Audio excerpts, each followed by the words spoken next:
Bonsoir Simon Johannin. Bonsoir. Il sera bien sûr question de votre dernier ouvrage en date dans cette émission. Il sera surtout question de vous, de ce qui nourrit votre écriture, de votre parcours, de vos références. Vous avez grandi dans un coin de France sans Internet, sans réseau portable. La famille, la nature, les animaux, les livres. Ça a été ça, longtemps, votre univers? Ouais, les jeux vidéo aussi. Les jeux vidéo? Quand même. Ouais, on a eu... c'est important, les jeux vidéo. Puis moi, ça m'a vraiment développé... un mode d'histoire. Je pense que vraiment faut faire la différence entre les jeux vidéo qui rendent esclaves et ceux qui proposent une véritable expérience sensorielle de vie. Et c'est vrai que pour moi c'est d'autres manières de raconter les histoires. Donc ça s'est vraiment mélangé au livre et à ce que je me racontais moi-même dans ma tête avec les bouts de bois et les cailloux qu'il y avait autour de chez moi. Il y a un jeu vidéo qui a été plus important qu'un autre Ouais, il y en a un qui s'appelle Morrowind. Qui est donc ce qu'on appelle un RPG, donc on incarne un personnage, un héros, et c'est un jeu qui a la particularité déjà d'avoir des librairies. Donc effectivement il y a ça, on peut lire des livres dans ce jeu vidéo, et donc c'est des histoires de quêtes, de rencontres où chaque rencontre amène à un choix, et ce choix détermine un nouveau trait de personnalité, et donc les possibilités sont multiples.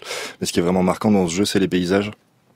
C'est d'énormes balades à pied ou à dos d'animaux, et c'est des paysages, des levées de soleil, des couchers de soleil, des textures qui sont vraiment incroyables, et bon, comme période d'hiver, je pouvais y passer un certain nombre d'heures dans la journée. J'en rêvais aussi la nuit, ce qui fait que voilà, j'ai des souvenirs de textures graphiques qui s'imprègnent dans les rêves, et tout ça peut aussi donner un poème.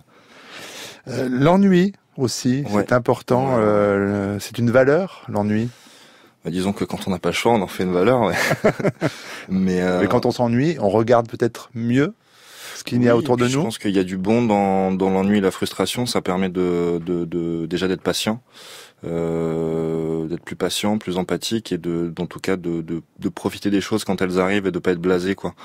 Donc, quand je suis parti de chez mes parents à 17 ans, c'est vrai que tout ressemblait à de la vie d'un coup, quoi. Donc voilà, la moindre petite chose que me proposait l'existence était une fête, et c'est vrai que j'en ai bien profité. Ouais.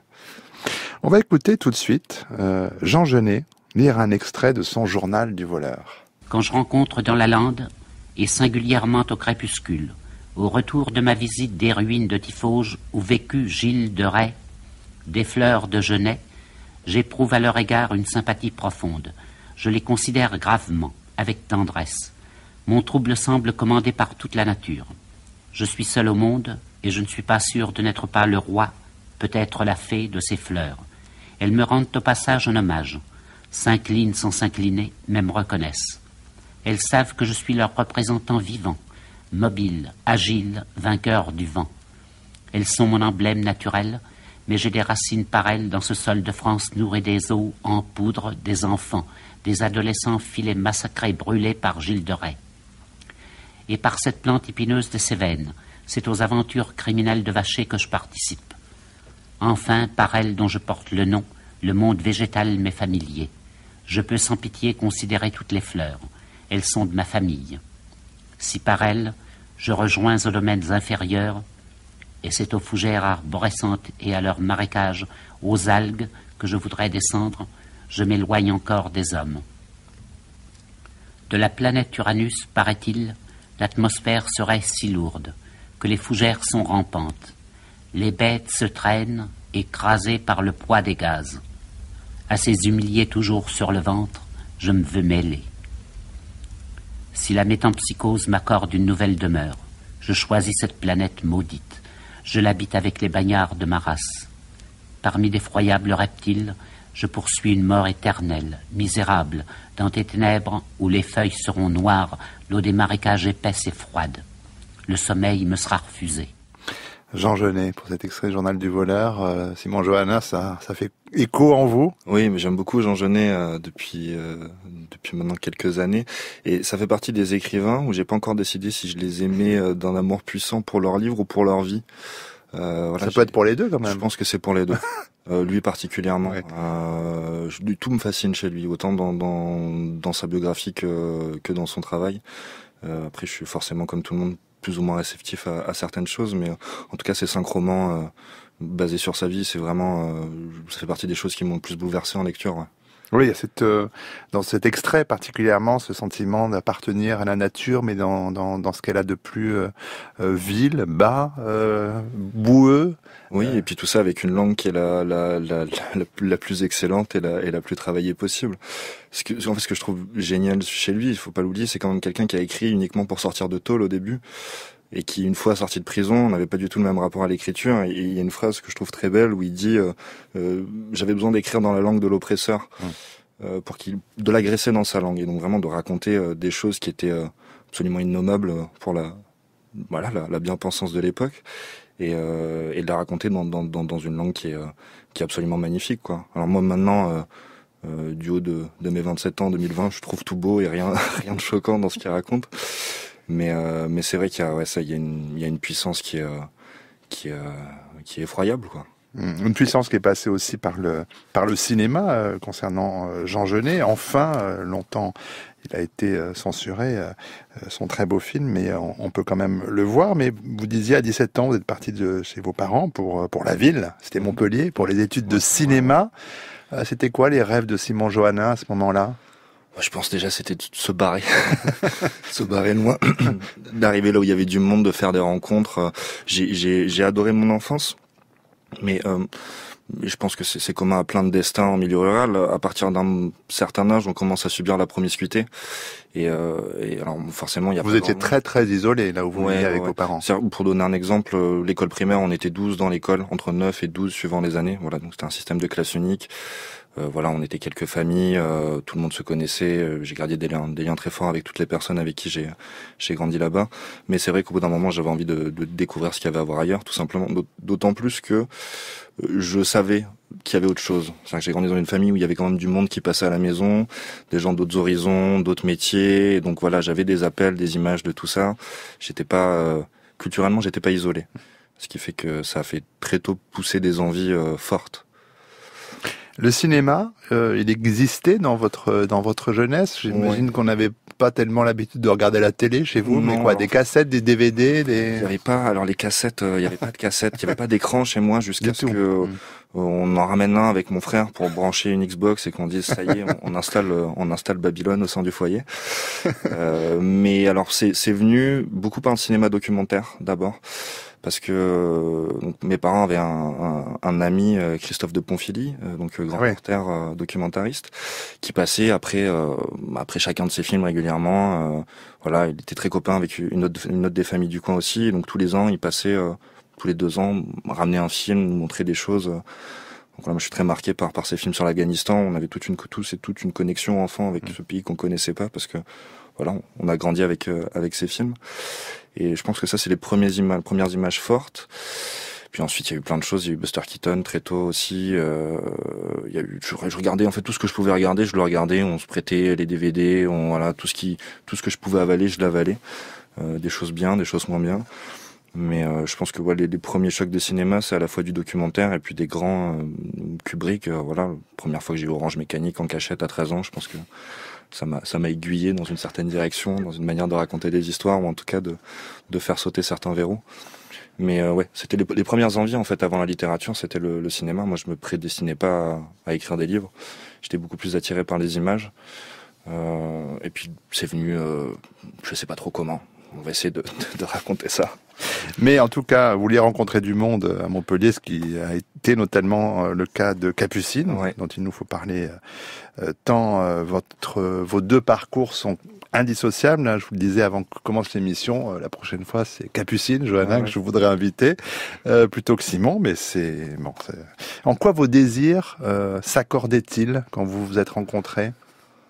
Je pense que on avait à la fois la même naïveté, et en même temps une certaine dureté dans l'expérience qui faisait qu'on s'est aimanté très vite, et on a traversé beaucoup de choses ensemble, et je pense qu'on n'aurait pas osé faire les mêmes choses si jamais on n'avait pas été tous les deux, et aussi avec d'autres amis qui nous ont entourés. Mais c'est vrai qu'il y avait comme ça, on était à 17, 18, 19 ans, on était une petite bande d'un peu moins de 10 avec une émulsion assez formidable. Alors on créait tout et n'importe quoi, on faisait des courts-métrages qui sont absolument irregardables aujourd'hui, comme tout bon étudiant dans ces âges-là. Mais ce qui a été vraiment déterminant avec Capucine, c'était à la fois voilà la première découverte de ces sentiments amoureux, et puis aussi de comprendre qu'à deux, on irait sans doute plus loin que tout seul, en tout cas pour ma part, parce que je pense que j'avais peur de plein de choses que j'ai dépassées, ne serait-ce que voilà des barrières qu'on se met tout seul, hein, quand on n'a pas d'exemple autour de soi pour faire certaines choses, on peut douter d'y arriver. Mais elle avait beaucoup moins ça, et c'est vrai que ça m'a entraîné dans des directions qui étaient absolument improbables pour moi, quoi. Notamment la Cambre, Ouais. l'école d'art de Bruxelles. C'est marrant parce que Tommy Miliot, qui était là avant-hier, est passé par là aussi. Mais cette école, elle est importante parce que bon, Capucine, elle creuse son sillon de photographe qu'elle est aussi. Mais pour vous, cette école, vous l'avez raconté, elle marque en réaction votre choix pour l'écriture, Simon Johannin. Oui, c'est-à-dire que bon, la Cambre, c'est une école d'art qui, comme la plupart des écoles d'art, sont quand même des écoles bourgeoises. Ce qui est normal puisqu'il faut des moyens pour faire de l'art, tout simplement. Quand on veut faire être peintre, il faut pouvoir s'acheter de la peinture et ça coûte assez cher. Mais c'est vrai que moi, j'avais en fait le sentiment dans le travail plastique de tricher beaucoup. Moi, je dessine pas, je peins pas, je sais pas trop pourquoi ils m'ont pris dans cette école au début. Mais bon, voilà, ils ont senti qu'il y avait quelque chose à faire. Puis j'étais dans un atelier qui est quand même assez ouvert sur les pratiques de ses élèves et qui laisse le champ des possibles. Voilà, on fait un peu comme on veut, quoi. Mm-hmm. Et c'est vrai que je suis arrivé là-dedans, je savais pas trop comment me débrouiller avec tout ça. J'avais peu d'argent, moi j'étais étudiant boursier en France, la Cambre est en Belgique, donc du coup on s'est retrouvé vraiment sans ressources. Voilà, avec un personnel enseignant qui nous dit mais travailler, c'est pas possible quand on est artiste, on peut pas. Puis voilà, ça la fout un peu mal de bosser à la case du supermarché quand vous êtes dans une école prestigieuse. C'est un peu une image qu'on peut vous renvoyer de manière indicible comme ça. Et c'est vrai qu'au bout d'un moment, ça m'a saoulé en fait de dépenser de l'argent pour faire des projets dans lesquels je croyais pas. Et donc petit à petit, je me suis mis à écrire d'abord de la poésie. En fait, j'avais le sentiment de devoir expliquer par des textes ce que je faisais, même pour me l'expliquer à moi-même, parce que j'étais pas suffisamment sûr de moi pour croire qu'en entassant des chips ou des cailloux à 20 ans, ça voulait vraiment dire quelque chose. Il y en a qui ont ce talent, moi c'était pas mes médiums de travail, quoi. Et donc comme ça, petit à petit, j'ai découvert que l'écriture me convenait plus que le reste. Et puis c'est passé quelque chose d'assez déterminant pour ça, c'est-à-dire qu'en deuxième année, lors d'un jury où j'ai eu une assez mauvaise note, j'avais mis plein de choses voilà qui servaient vraiment à rien, et puis il y avait 8 pages de texte qui étaient la fin de l'été des charognes, voilà, à peu près là. Ah ouais. Et puis bon, je me suis vraiment pas fait pourrir, mais c'était assez salé quand même. Puis à la fin, il y a un des gars du jury qui vient me voir, qui me fait mais bon, tout était nul. Par contre, les 8 pages de texte là, je serais pas, je continuerai à pousser là-dedans. Il y a quelque chose. Et voilà. Et ça, avec des professeurs qui ont eu la bienveillance de m'encourager aussi dans les étapes où tout ça était encore trop fragile, j'ai pu développer ce premier bouquin, quoi.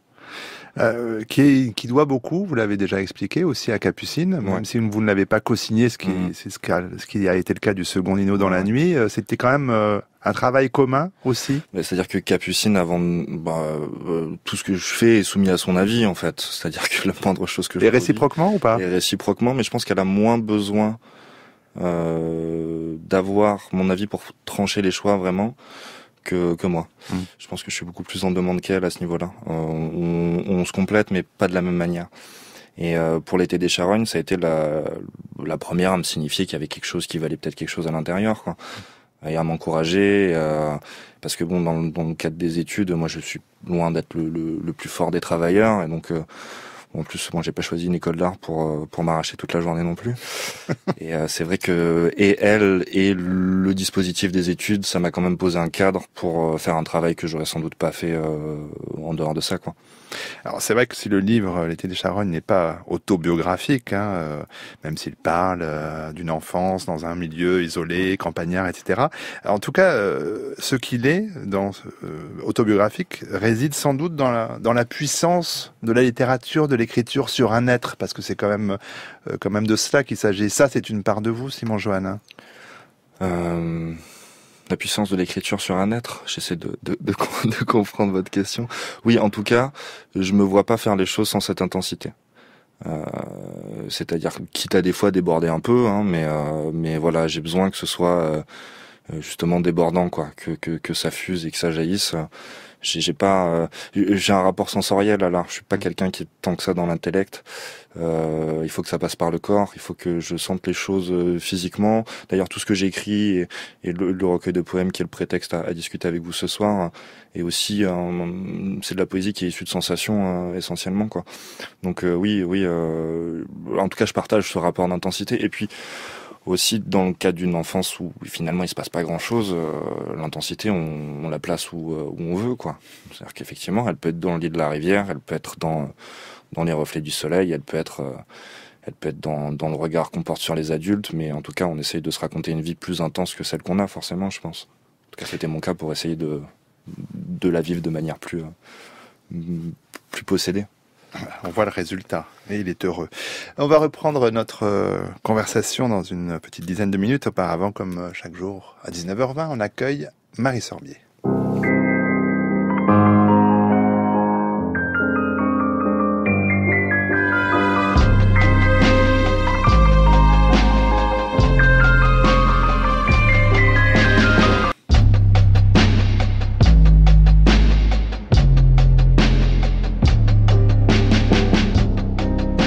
France Culture, Affaires culturelles, Arnaud Laporte.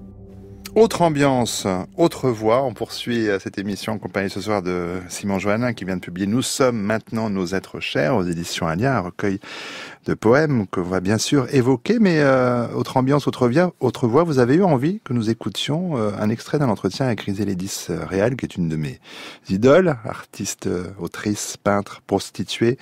Michel-Ange Vinti avait d'ailleurs consacré une très belle émission à Griselédis Réal pour France Culture, qui avait été rediffusée cet été. Vous avez choisi un extrait de la RTS où elle répond aux questions de Franck Jotteran.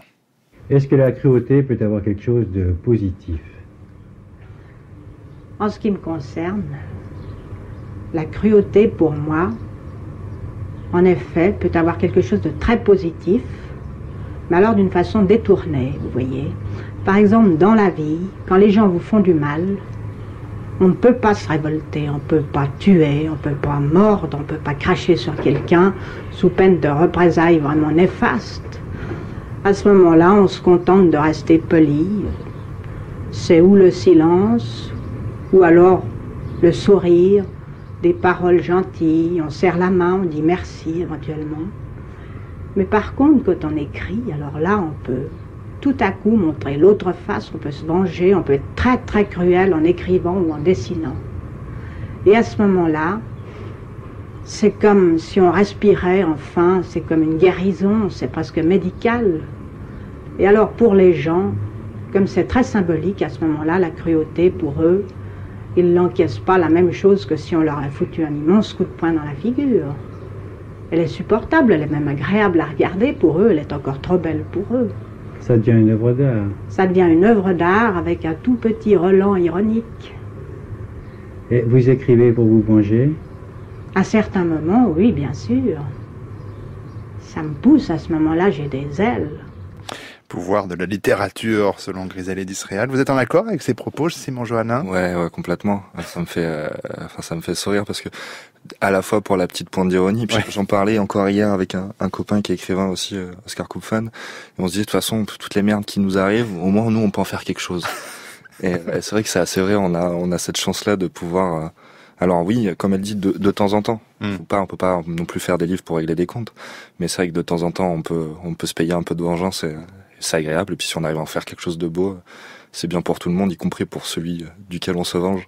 Mais il y avait cela dans l'été des Charognes, le premier livre, ou pas du tout ? Non, je pense que la vengeance, elle est contre l'ennui, surtout dans l'été des Charognes. C'est déjà ça ? Voilà. Mais non, il n'y a pas de... Non, je crois que j'en veux à personne. J'ai autre chose à faire. Je suis pas très rancunier, en fait. J'ai essayé longtemps et puis j'ai compris que j'y arrivais pas trop, quoi. Ouais. Mais Griselédis Réal, pour revenir sur elle, en fait, moi, avant de savoir qui c'était, j'ai choisi cet extrait parce que là où j'ai grandi, il y avait deux femmes, donc un couple de femmes qui étaient un peu mes nounous à une certaine époque, dont une qui a travaillé dans une association à Toulouse qui s'appelle Griselédis, qui fait partie des gens qui l'ont montée. Et du coup, j'avais ces échos, ces histoires de femmes de la rue. Voilà, il y en a qui sont passées à la maison. Je me souviens de dîner, gamin, d'être avec des nanas qui ont des tatouages et qui ont conduit des camions etc. Et donc à la fois tout ça, ça a un peu nourri l'été des Charognes, y compris tout ce qui est des punks à chiens, etc. Tout ça, c'est des âmes, des choses qui sont passées que j'ai retrouvées ensuite en littérature, et en me disant merde, en fait, ça existe aussi en dehors de l'univers restreint dans lequel je suis.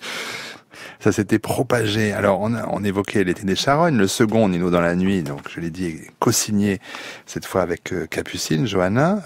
Pour nous mettre dans l'ambiance, on va écouter le morceau de Sina Domina de Contrefaçon, morceau nourri par le livre.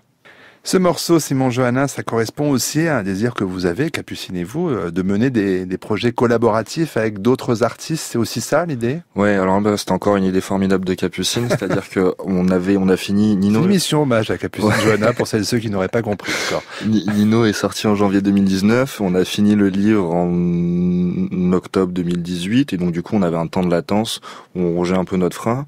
Et d'un coup, elle s'est dit, mais pourquoi on ferait pas un clip, une bande-annonce, enfin quelque chose comme ça. Et moi, j'avais eu écho de Contrefaçon, on se connaissait pas encore à ce moment-là. Et c'est vrai qu'en fait, on s'est rencontrés comme ça sur un coup de tête. Il se trouve qu'eux, ils avaient lu l'été des Charognes, nous connaissait très bien leur travail, que ils étaient en train, donc, eux, ils ont aussi fait un court-métrage de l'autre côté avec des personnages qui sont absolument similaires à ceux que nous on a développés dans Nino dans la nuit. Et donc tout s'est complètement emboîté de manière très naturelle. On a écrit et tourné ça, enfin eux, ils ont écrit, composé la musique, et on a tourné ça ensemble en une petite semaine, quoi. C'était 2 jours de tournage hyper intense. Et ouais, on était super contents du résultat. Ça nous a permis aussi d'ouvrir un peu la littérature au public gabber et électro qui lit pas forcément moins que les autres, mais qui en tout cas, voilà, les productions communes sont quand même assez rares. Et donc voilà, c'était assez improbable et très joyeux, quoi. On est vraiment très contents d'avoir fait ça. D'ailleurs, j'étais avec Contrefaçon il y a pas 2 jours. Je leur fais un grand bisou.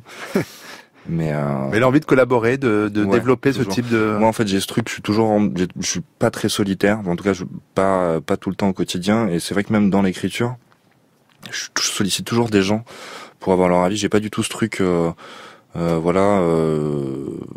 ou peureux ou égocentrique ou je ne sais quoi de l'écrivain qui travaille tout seul dans son coin. Et en fait, je pense que pour la plupart des livres, il y a d'autres gens, d'autres regards, ne serait-ce que l'éditeur ou l'éditrice qui travaille avec nous sur le livre. Enfin, tout ça, c'est des modulations en interne. Ça rend le livre autre. Et donc moi, j'assume complètement le fait qu'il y ait d'autres mains qui se mettent dedans jusqu'à ce que, voilà, en fait, on ait fait un livre complètement à 2. Et oui, le collectif. Que ce soit, moi je pense que ça vient des envies de cinéma. Hein. Faire un film, c'est tout de suite être en équipe. Et ça, c'est un truc qui nous a pas lâché. Ça va venir, ça. Ouais, c'est dans la suite logique. Et puis même l'école d'art, c'était beaucoup de production plastique, beaucoup d'expositions communes. Moi, j'aime beaucoup l'émulsion qu'on peut avoir à plusieurs, quitte à subir aussi les mauvais côtés, quoi. Mais en tout cas, et là, c'était vraiment on s'était vraiment prouvé avec Contrefaçon, c'est que en très peu de temps, si l'énergie est commune, on peut vraiment faire quelque chose de très concret, quoi, sans trop de moyens.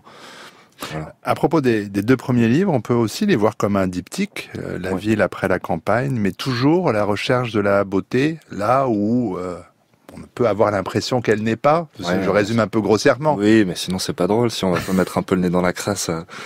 En tout cas, moi, c'est ce qui me plaît en tant que écrivain, puisqu'apparemment c'est ce que vous êtes, hein. Même si c'est un mot qui me. Il y a 3 livres publiés là, donc à un moment donné, il va falloir accepter. C'est bon, Johanna. J'assume. Mais oui, effectivement, ouais. Enfin, moi, c'est ce qui me plaît. Et puis, je pense, c'est aussi ce qui me touche dans la vie. La beauté, elle vient de partout, mais des fois, ça me saute aux yeux, même, je sais pas, c'est sensoriel en fait pour moi. Donc tout ce qui provoque des sensations, même si c'est des sensations qui sont désagréables ou de dégoût ou d'autres choses, ça te développe un univers et à partir de là, je peux y trouver de la beauté. Après, il y a aussi autre chose, c'est comment quand tout est moche, quand quelque chose est vraiment moche, et bien on s'acharne pour y trouver de la beauté, pour ne pas l'avoir vécu pour rien. Ce qui est le cas aussi dans la poésie, c'est quand on a le sentiment d'avoir gâché quelque chose, mais on essaie toujours d'en faire quelque chose de mieux. Voilà, on a la chance d'avoir les outils pour faire ça. Enfin, en tout cas, moi, j'essaie de travailler comme ça aussi. Oui, mais pour dire cette beauté, il y a chez vous le goût d'une économie de mots. Ouais. On le retrouve plus encore aujourd'hui dans ce recueil de poésie. Nous sommes maintenant nos êtres chers, publiés chez Alia. Aucun des mots ne pourrait être changé pour un autre, parce que pour que nous, lecteurs, on puisse atteindre quelque chose qui soit de l'ordre de l'épiphanie, finalement. Je pense qu'avec ça serait beau. C'est comme ça que je l'ai lu. Hein. Ouais, ok, mais écoutez, ça me fait plaisir de l'entendre. Mais c'est vrai qu'effectivement, il y a de ça, ou en tout cas, pour moi, la poésie, on peut vraiment pas tricher. C'est tellement casse-gueule de faire de la poésie aujourd'hui. On croule tellement sous un héritage de choses plus magnifiques les unes que les autres. Et puis même, moi, je fais tout simplement partie d'une génération dans laquelle la langue s'est appauvrie, comparé à quelqu'un qui écrivait il y a 100 ans. On n'a plus du tout au même niveau d'éducation. On a notre mécanisme. On travaille énormément avec les images. Donc moi, il y a tout un vocabulaire dans lequel je m'aventure pas aussi pour ces raisons-là, et aussi parce que j'ai envie d'être compris de tout le monde, que ce soit dans les romans ou dans la poésie. C'est quelque chose qu'on a en copain avec Capucine dans le travail. On a vraiment cette envie de travailler, et c'est aussi un challenge de travailler avec un vocabulaire qui est celui du commun, qu'on a tous en commun, ou en tout cas à partir du moment où on parle la langue et où on a reçu suffisamment d'instructions pour savoir lire.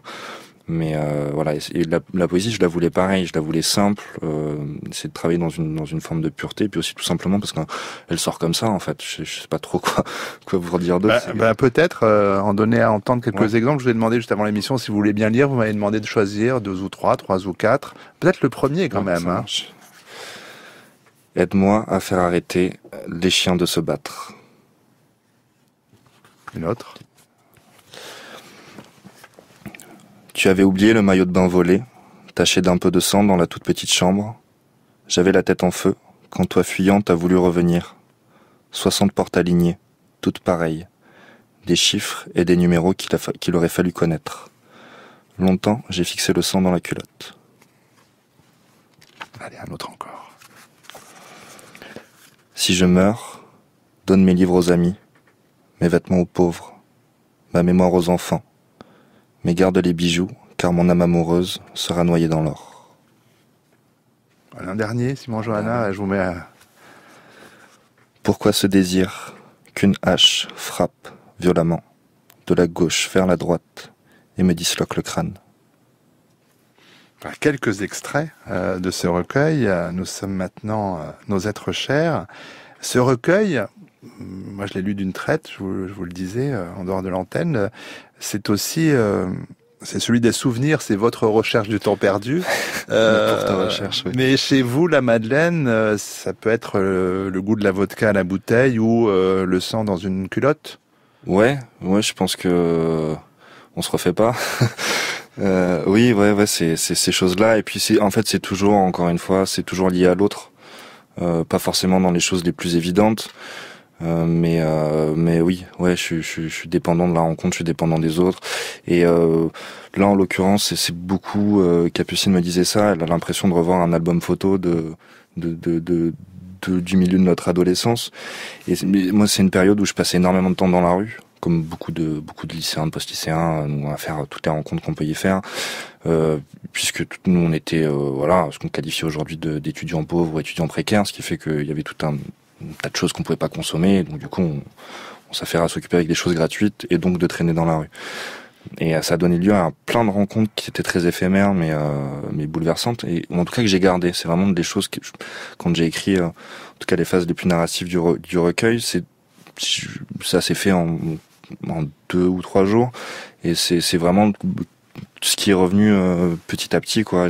C'est comme si je m'écoutais moi-même et que j'essaie de descendre, et qu'est-ce qui affleure à ce moment-là, qu'est-ce qui remonte à la surface. C'est vraiment une écoute de soi. Parce qu'à 27 ans, il est encore temps de se souvenir, parce que peut-être ça pourrait disparaître aussi. Oui, il y a complètement. Je pense qu'il y a la peur d'oublier, et puis comme c'est aussi en tout cas moi, c'est un âge qui a été sujet à l'ivresse de manière presque quotidienne, et donc du coup la mémoire est très floue. En tout cas, il y a plein de périodes où je ne sais absolument pas qu'est-ce qui s'est passé avant, qu'est-ce qui s'est passé après. J'ai pas du tout une mémoire qui est linéaire. Je fonctionne vraiment, comme je l'ai déjà dit, à la sensation. Donc c'est impossible pour moi de replacer les choses dans le temps, et donc j'ai peur de perdre ces choses-là.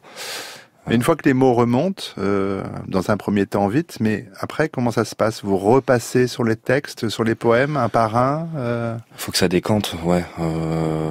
Alors il y a des textes qui n'ont pas du tout bougé. Il y en a qui sont très courts, on a entendu. Il y en a qui peuvent être en 2 lignes, mais ce sont pas les plus faciles justement, parce que alors là, chacun des mots.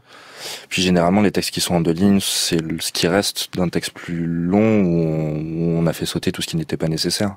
Je pense que c'est un des meilleurs conseils que m'a donné Gérard Beribi, mon éditeur, c'est d'enlever tout ce qui n'était pas nécessaire, de tout couper sauf ce qui reste à la fin. Et donc il peut rester que 2 lignes parfois. Il peut rester que 2 lignes parfois, ouais. Après c'est vrai que je pense que pour moi ça fonctionne un peu comme des instantanés, des photographies où il resterait un petit peu de mouvement dedans. Et donc plus c'est court, peut-être mieux ça fonctionne. Après il y en a qui sont plus longs. J'ai pas vraiment de règles. C'est très naïf mon rapport à tout ça au final. Maintenant oui, je repasse beaucoup. L'idée c'est de les lire suffisamment de fois et de les aimer toujours après un certain temps. Voilà, c'est toujours pareil, d'arriver à assumer ce qu'on a écrit il y a 6 mois. Je pense que les plus vieux des textes datent de 2014. 2013, 2014. 2013 pour le plus vieux. Ou s'ils sont là, c'est que vous les supportez. Oui, c'est bon, c'est que ils sont passés le tamis de la terre et qui sont revenus, quoi. Alors, la difficulté à écrire, une dernière voix qu'on va entendre ce soir et que vous avez choisie aussi, celle d'un immense écrivain, c'est Albert Cossery. En Occident, on court derrière l'argent, on achète des choses, et puis on meurt sans avoir vécu. Moi, je ne peux pas dire, je pense que j'ai vécu ma vie minute par minute. Et alors vous écrivez depuis très longtemps, mais vous n'avez écrit en tout et pour tout que 7. Mais c'est beaucoup, je trouve que c'est beaucoup. Vous savez, on n'a pas à dire en 30 bouquins une idée. Vous savez, vous dites toujours, un écrivain écrit toujours le même livre. Je parle d'un écrivain, pas d'un romancier. Vous savez, je peux arrêter un livre quand je veux, pour la bonne raison que je vais reprendre dans un autre livre, dans le prochain. Alors il y en a justement un prochain qui est en cours, mais il est en cours depuis 4 ans déjà. Oui. Mais je ne suis pas pressé. Ça, je m'en suis aperçu. Vous écrivez quoi, une page? Il n'apportera pas quelque chose de nouveau. Mais vous écrivez pas tous les jours, bien sûr. Non. Il n'y a que les imbéciles qui écrivent chaque jour. Parce qu'ils sont contents de ce qu'ils écrivent. Moi, je ne suis jamais content de ce que j'écris. Mais jamais.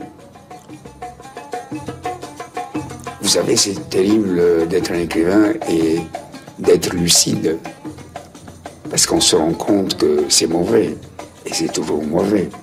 Et puis on s'arrête parce qu'on ne peut pas faire plus. Albert Cossery qui répondait aux questions de Pierre-Pascal Rossi. Vous avez l'impression d'être lucide donc sur ce que vous écrivez, vous, Simon Johannin? Oui, si je l'ai choisi, c'est parce que c'est vraiment... je pense que la première fois que j'ai entendu ça m'a vraiment rassuré.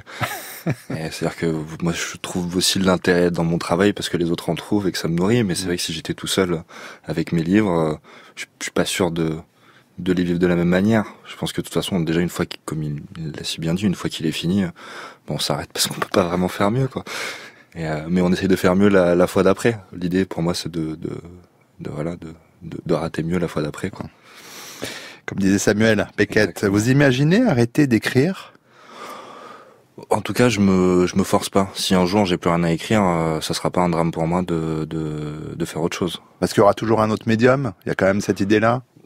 Oui, peut-être j'étais pas prédestiné à ça, donc si ça se trouve dans 20 ans, je ferai complètement autre chose et je serai complètement abandonné la créativité, la création en tout cas d'une manière publique, comme ça j'en sais vraiment rien du tout. Pour l'instant, ça me travaille, je suis dedans complètement, je fais que ça. Mais alors j'ai été suffisamment surpris par la vie pour savoir que ça sert à rien de prévoir sur trop long terme. Et de dire qu'on fera toujours la même chose. Ouais, alors on attend les surprises du président de la République dans quelques minutes. C'est ça aussi la vie dans laquelle on est aujourd'hui. On va attendre des annonces pour savoir de quoi nos lendemains seront faits. On va se retrouver dans quelques minutes après un petit passage hors de ce studio.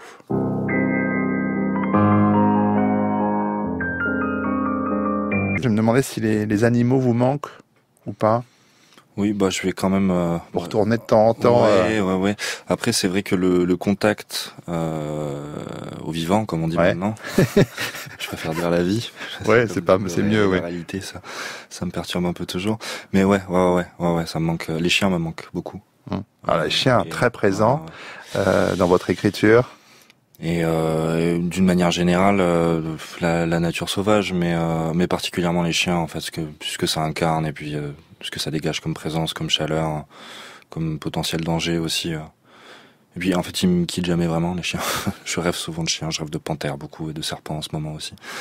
Mais ceux-là, j'ai moins l'occasion de les croiser dans la vraie vie. Mais besoin quand même de sortir de la ville régulièrement? Pas tant que ça, sauf pour aller voir la mer. Ça, c'est très important.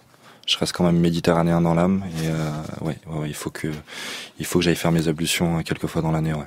Comme je vous comprends, Simon Johannin.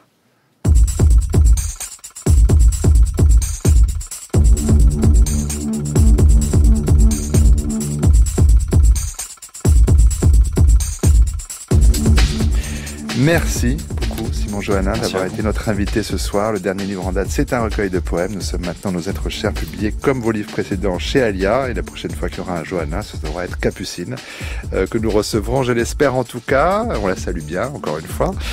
Cette émission, comme toutes celles de la chaîne, est à écouter et podcastée sur le site de France Culture et sur l'application Radio France. Affaires culturelles, c'est une émission rendue possible grâce à Aïssa Toundoy, Marie Sorbier, Boris Pinault, Hugues Mayer, Anouk Minaudier et Lucille Como. Prise de son ce soir, Nasser Moussaoui. Réalisation, Alexandre Fougeron.